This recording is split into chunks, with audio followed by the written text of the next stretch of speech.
Hello, this is Natasha Willow again. I'm going to be reading from Part 5, Chapter 21 of Anna Karenina by Leo Tolstoy. We have just found out in the previous chapter that Kitty, who is now Katya, and her husband have been attending to the sick brother of Levin. And upon his deathbed, we also find out that Kitty is now pregnant. So life and death are intertwined in chapter 20, which brings us to chapter 21. I call this chapter, Karenina Tries to Save Face, His Wife Has Left Him. From the moment Karenina understood from his interviews with Betsy and with Stephen A., that all was expected of him was to leave his wife in peace without burdening her with his presence, and that his wife herself desired this, he felt so distraught that he could come to no decision by himself. He did not know what he wanted now, putting himself in the hands of those who were so pleased to interest themselves in his affairs. He met everything with unqualified assent. It was only when Anna left the house and the English governess sent to ask him whether she should dine with him or separately that for the first time he clearly comprehended his position. He was appalled by it.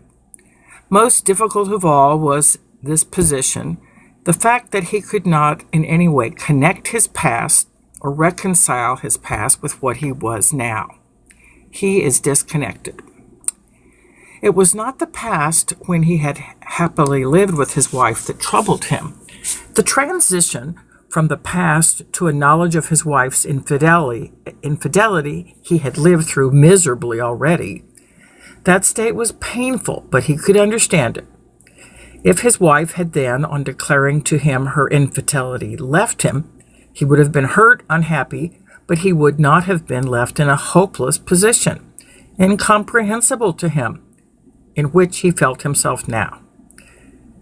He could not now reconcile his immediate past, his tenderness, his love for his sick wife and for the other man's child, with what was the case now. That is, with the fact that, as if in return for all this, he now found himself alone and put to shame, ridiculed, needed by no one, and despised by everyone. So this little section I call, That Was Then, This Is Now. Moving right along. For the first 2 days after his wife's departure, Karenina received petitioners, and his private secretary drove to the committees and went to dinner in the dining room as usual. Without giving himself a reason for what he was doing, he strained with every nerve of his being for those 2 days simply to preserve an appearance of composure, even of indifference. Answering inquiries about the disposition of Anna's rooms and belongings, he had exercised immense self-control to appear like a man in whose eyes what had occurred was not unforeseen or out of the ordinary course of events, and he had attained his aim. No one could have detected in him signs of despair. But on the second day after her departure, when he was given a bill from a milliner's shop where Anna had forgotten to pay and announced that the manager of the shop had personally come to talk to him, his valet says, "Excuse me, Your Excellency, for venturing to trouble you. But if you direct us to apply to Her Excellency, would you graciously oblige us with her address?" Karenina pondered. It seemed to the manager, and all at once, turning around, he sat down at the table. He let his head sink into his hands. He sat for a long while in that position, and several times he attempted to speak, but he stopped short. His helper perceived his master's emotion and asked the manager just to call some other time. Left alone, Karenina recognized that he had not the strength to give up this line of firmness and composure any longer. He gave orders for the carriage that was awaiting him to be taken back, and for no one to be admitted, and he did not go down to dinner.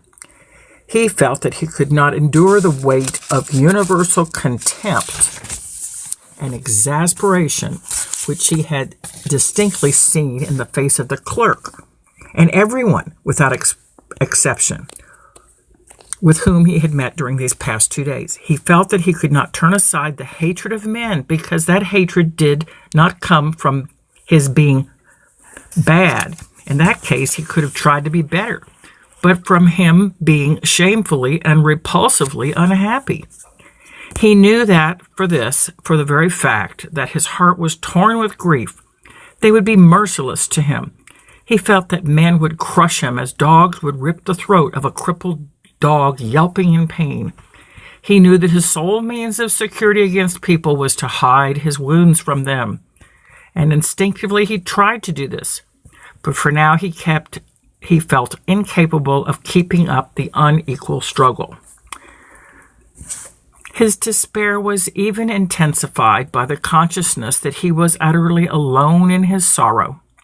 In all of Petersburg, there was not a human being to whom he could express what he was feeling, who would feel for him, not as a high official, not as a member of society, but simply as a suffering man. Indeed, he had not such a friend in the whole world. Karenina had grown up as an orphan. There were 2 brothers. They didn't remember their father, and their mother died when he was 10. The property was a small one. Their uncle, a government official of high standing, at one time a favorite of the late emperor, had brought them up. On completing his high school and university courses with honors, Karenina had, with his uncle's aid, immediately started a prominent position in the service, and from that time forward he devoted himself exclusively to political ambition.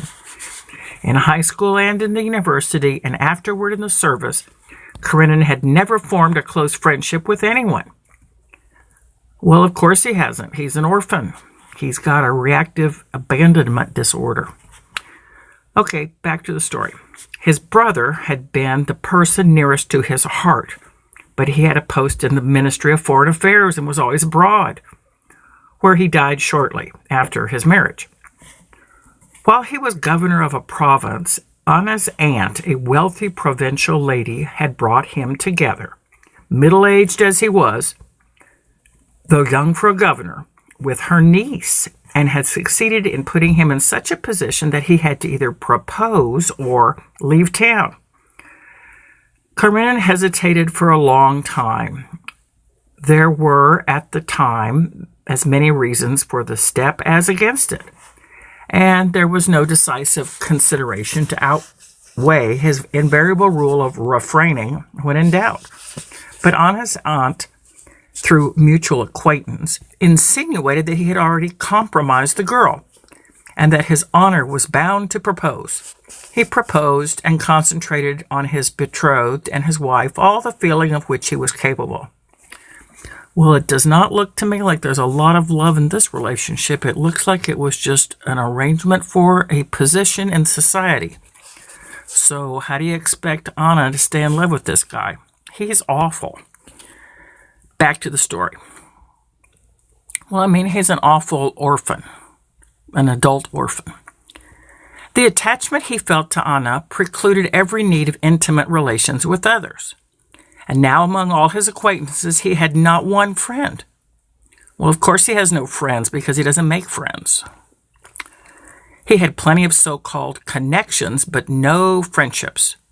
He had plenty of people whom he could invite to dinner, to whose sympathy he could appeal to in public affairs, whose interest he could count upon for anyone he wished to help, with whom he could candidly discuss other people's business and affairs of state. But his relationship with those people were confined to one clear channel, and had a certain routine from which it was impossible to depart.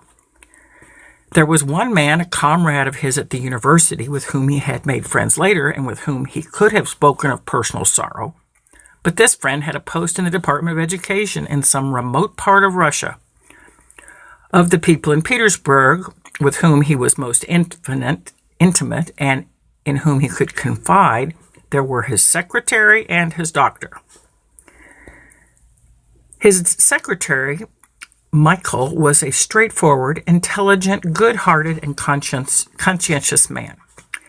and Karenina was aware of his personal goodwill. But their 5 years of official work seemed to have put a barrier between them that prevented more intimate confidences. After signing the papers brought to him, Karenina had sat for a long time in silence, gazing at Michael, and several times he attempted to speak, but he could not. He had already prepared the phrase, "You have heard of my trouble?" But he ended by saying his usual, "So you'll get this ready for me." And with that, he dismissed him. The other person was his doctor, who had also a kindly feeling for him, but there had long existed a tacit understanding between them that they were both weighed down by work and always in a hurry. Of his women friends, foremost of them was Countess Lydia. And as Karenina thought, all women, simply as women, were dreadful and repulsive. What an ending to chapter 21.